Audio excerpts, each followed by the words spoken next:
자, 이제 그 기출문제 들어가겠는데, 이제 2부가 됩니다. 이제 또 안내를 드리면요.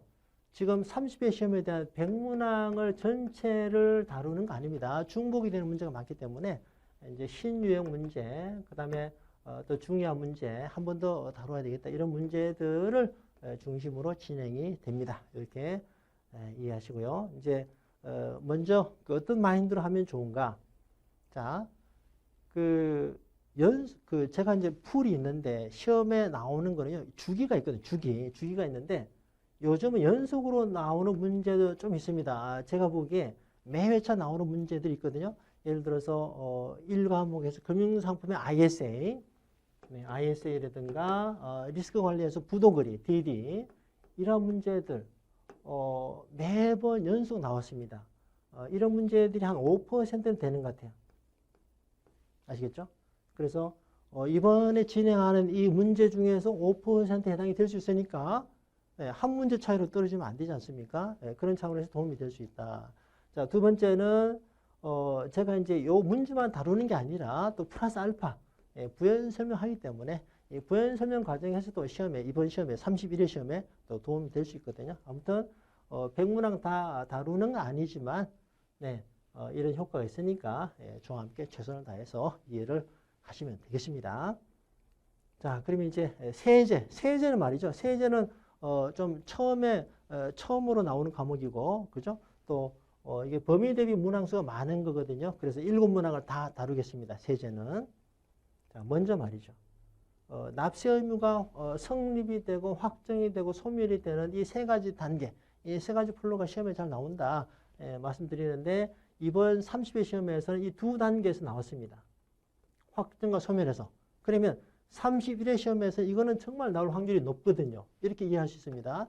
자, 그래서 납세 의무 성립 시기는요, 이제 31회 시험에서 나올 확률이 높은데 이런 부분들은 이제 또 안내 드리면 D7에서 다 반영합니다. 네, 걱정하지 마시고 D7은 이번 31회 시험일로 한 일주일 전에 제가 제공합니다. 이번 시험에 특히 나올 확률이 높다. 이런 부분을 엄선해서 제공하니까 참고하시면 돼요. 자, 그래서 이제 이 세 단계에서 이번 시험에 이 확정과 소멸이 나왔는데 확정은 세 가지죠. 신고 확정, 부가 확정, 자동 확정입니다. 그리고 이제 그동안에는 이렇게 간단하게 분류하는 거에 대해서 문제가 나왔거든요. 보시면 자, 기존 문제입니다. 기존 문제. 국가가 결정하는 거 어때요? 국가가 결정하는 거는 부가 확정이죠. 이런 식으로 종류만 물어보는 간단한 문제가 출제됐는데 이번에는 자, 개념 문제로 나왔습니다. 좀 더 까다롭겠죠. 자, 보시면은 이제 확정에 대한 설명이다. 틀린 거는 부가가치세는 납세 의무자가 과세표준과세액을 정부에 신고함으로써 확정이 된다. 네, 신고 확정이죠. 소득세, 법인세, 부가가치세 다 신고 확정입니다. 납세 의무가 성립되는 때에 특별한 절차 없이 확정되는 건 자동 확정입니다. 인지세, 중간연합, 법인세 등등. 그래서 상속 증여세는 어때요? 부가 확정이죠. 정부가 결정하는 겁니다. 그래서 부가 확정이 들어가니까 답은 2번입니다. 아시겠죠? 네, 이런 식으로 이번에 개념 문제로 나왔었고요. 자, 이렇게 하고 네, 이건 이제 다음 주제인데 자, 앞으로 가서 다시 한번 설명을 드리겠습니다. 아무튼 여기 30회 시험에 이렇게 나왔다라는 거고요. 자, 앞에 가서 부연 설명 좀 드리겠습니다. 네. 자, 여기서 말이죠. 이제 신고 확정, 부가 확정, 자동 확정 세 가지가 있는데 제가 지금 생각이 나는 게 있거든요. 우리 이번 시험을 준비하는 분들 질문을 하나 제가 받았는데 이 부가가치세에 대해서 어떤 질문이냐면은 이제 내가 음식점에 가서 계산할 때 내가 그 VAT 계산하잖아요. 그죠? 내가 계산하면은 이걸로 납세 의무가 끝나는 게 아니냐. 그런데 왜 내가 신고해야 되느냐. 그죠? 여기 이런 질문이 나왔습니다. 충분히 나올 수 있는 질문이잖아요. 그러니까 실제로 내가 음식점에 가서 내가 결제했다 그러면 VAT에 포함돼서 결제되는 거니까 내가 세금을 내는 거예요. 그러나 신고는 누가 하죠? 신고는 그 식당 업체가 하는 거죠.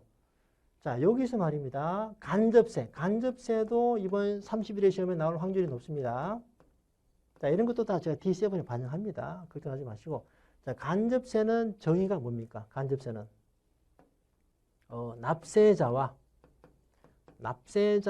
신고 납부자, 신고자가 다른 케이스죠.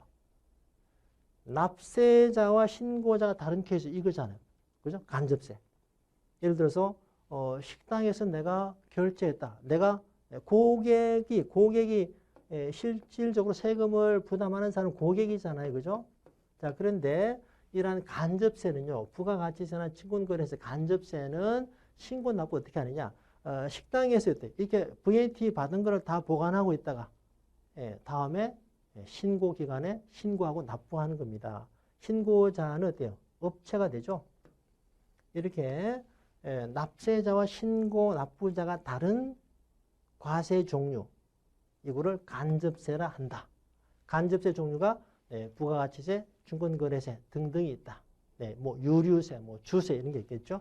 이렇게 이해를 하시면 됩니다. 자, 아무튼 이 확정과 소멸 다 시험에 이번에 나왔고요. 확정에서 신고 확정, 부가 확정, 자동 확정 종류 구분은 당연히 알아야 되고, 자, 이번 시험에 개념 문제로 나왔다. 이렇게 이해를 하면 되겠습니다. 자, 그리고 이제 다음 주제는 소멸입니다. 성립, 확정, 소멸. 소멸은 좀 더 단순해요. 이제 그 납부 충당 부가 납부했다. 현금이 없어서 부동산으로 대신했다. 이게 충당이죠. 그리고 잘못 부과된 게 취소됐다. 이러면 소멸이 되죠. 자, 그리고 이제 중요한 거는 국세부가의 제척기간이 만료. 요 용어를 정확히 알아야 됩니다. 제척기간 개념 알아야 되고요. 제척기간이 만료된 때, 소멸시효가 완성된 때, 제척기간과 소멸시효 개념 확실히 알아야 되고, 용어도 정확히 매칭해야 됩니다. 그리고 이제 여기서는 시험 문제가 오답으로 뭐가 나오느냐. 납세 의무자가 사망했을 때, 여기 많이 나왔습니다. 오답으로. 어때요? 죽음과 세금은 피할 수 없다라고 제가 말씀드렸죠. 본 강의에서. 납세 의무자가 사망하면은 상속인에게 승계가 됩니다. 자, 이렇게 이해하시면 되고요. 자, 이건 잠시 뒤에 보겠습니다. 제척기간의 종류인데요. 자, 그럼 이제 이게 기존에 나왔던 문제입니다. 국세 납부 의무가 소멸되는 사유가 아닌 것은 말씀드린 대로 사망한 경우는 상속이 된다. 법인의 경우는요, 합병이 되면은 존속법인에게 승계가 됩니다. 죽음과 세금은 피할 수 없다. 이렇게 보시고. 자, 이번에 이렇게 나왔는데 또 개념 문제로 좀 어렵게 나왔습니다. 국세 소멸시효는 국가가 납세 의무자에게 국세를 부과할 수 있는 법정기간, 앞에서 다시 설명하겠는데요. 요거는 제척기간입니다. 부과할 수 있는 기간은 제척기간이고요. 부과를 한 다음에 징수하는 기간이 소멸시효가 돼요. 앞에서 설명합니다. 자, 그리고 소멸시효는요, 국세에서 5억 원 이하까지는 5년이고, 5억이 넘어갈 때 10년입니다. 5억 이상은 10년이에요. 자, 그리고 납세고지, 독촉 등등이 있으면은 시효가 중단된다. 소멸시효의 효력이 중단된다. 제척기간의 만료, 소멸시효의 완성, 그리고 소멸시효의 중단. 요 용어를 정확히 이해해야 되는데 잠시 뒤에 설명드리고요. 자, 납세 의무자가 사망하면 요건 방금 전에 나온 거죠. 소멸된다가 아니라 승계가 됩니다. 자, 그래서 옳은 것은이니까 어때요? 3번이죠. 일단 이렇게 이해하시고 앞으로 가서 전체 개념을 살펴보죠. 자, 앞으로 갑니다. 자, 여기서 제척기간과 소멸시효의 개념을 설명을 해보겠습니다. 이제 제척기간 상속세 10년이라고 가정합시다. 자, 제척기간이 뭐냐면은 10년짜리 제척기간은요, 부과할 수 있는 기간을 말합니다. 부과. 자, 그래서 여기서 부과했다. 그러면 부과한 때로부터 5년이 자, 5억 원 이하일 때 소멸시효가 됩니다. 자, 제척기간 동안에 국세를 부과해야 돼요. 5년에서부터 뭐 15년까지 있는데 제척기간 중에 국세를 부과하지 않으면 이제 납세 의무가 종료되는 겁니다. 제척기간이 만료되는 거니까. 자, 제척기간이 여기서 만료되는 거죠. 부과하지 않고서 만료가 되어버리면은 납세 의무자는 운이 좋은 거죠. 세금을 내지 않아도 됩니다. 자, 그런데 제척기간 중에 부과를 하면 되거든요. 일단 부과를 하게 되면은 해당 기간이 뭐가 된다? 자, 소멸시효가 되는 겁니다. 아시겠죠? 소멸시효가 되고요. 자, 소멸시효는 이제 5억원 밑으로는 5년입니다. 5년인데 소멸시효, 자, 내가 납세 의무자예요. 그런데 5년 동안에 소멸시효가 완성이 되어버리면 내가 더 이상 세금 내지 않아도 되거든요. 자, 그런데 이제 내가 요리조리 피하고 내 이름으로 자산이 하나도 없고 세금을 요리조리 피하다가 자, 5년인데 자, 이것도 뭐 본 강의에서 한번 말씀드린 것 같은데요. 자, 5년인데 제가 말이죠. 요거 거의 뭐 한 4년간은 잘 버텼습니다. 이렇게 하면 안 됩니다, 여러분. 자, 4년간 잘 버텨서 요 조금만 더 지나면 소멸시효가 완성이 돼서 납세 의무가 없어지는데 여기서 압류가 됐다. 나도 모르게 어떤 자산이 있었다. 생명보험 계좌가 있었다. 등등. 자, 압류나 독촉이 되면 이제 지나온 기간이 없어지는 거예요. 여기서 리셋이 됩니다. 새로운 5년이 소멸시효가 인정이 되거든요. 새로운 5년 리셋이 됩니다. 그래서 이 지나온 기간 4년이라면 여기 중단된다. 기존에 지나온 소멸시효 기간이 이제 없어지는 거예요.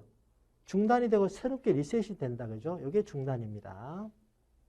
자, 그래서 납부 의무의 소멸에서 이 세 가지 아닌 거는 납세 의무자가 사망했을 때 주로 나왔다. 보시고 자, 제척 기간과 소멸시효 개념 알았죠? 그리고 제척 기간의 만료입니다.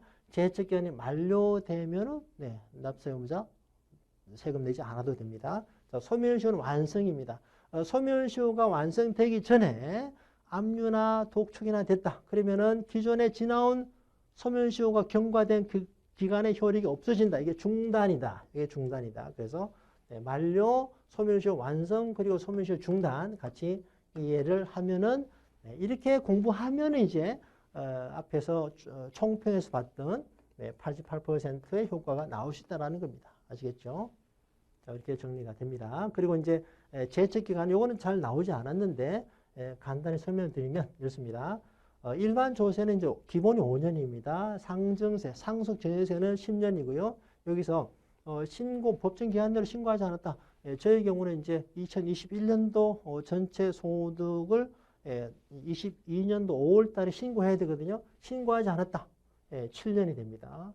자, 그런데 사기 등의 행위가 있었다. 10년이 되고요. 국제거래 수반이 되면 15년이 됩니다. 이런 식으로. 상증세는 좀 더 간단하죠. 10년이고 뭐 신고하지 않았다, 뭐 사기 부정 행위 있었다, 국제거래 등등 다 포함해서 15년이 됩니다. 이렇게 이해하시고요. 밑에 거는 이제 그 상속세, 상증세에 해당한 내용인데 이제 제3자 명의로 은닉했다 등등은 확인일로부터 1년이다. 15년 지나도 20년 지나도 30년 지나도 확인된 일로부터 1년이다. 그만큼 이제 평생 과세 개념도 있는 겁니다. 아무튼 제척 기간은 이렇게 구성이 되고 제척 기간이 끝나는 게 뭐라고 한다? 제척 기간의 만료. 아시겠죠? 이렇게 소멸시효는 완성. 이렇게 이해를 하면 되겠습니다. 자, 이렇게 해서 두 번째 문제에 대한 해설을 마무리하고요. 자, 세 번째로 밑에 해설 참고하시고요.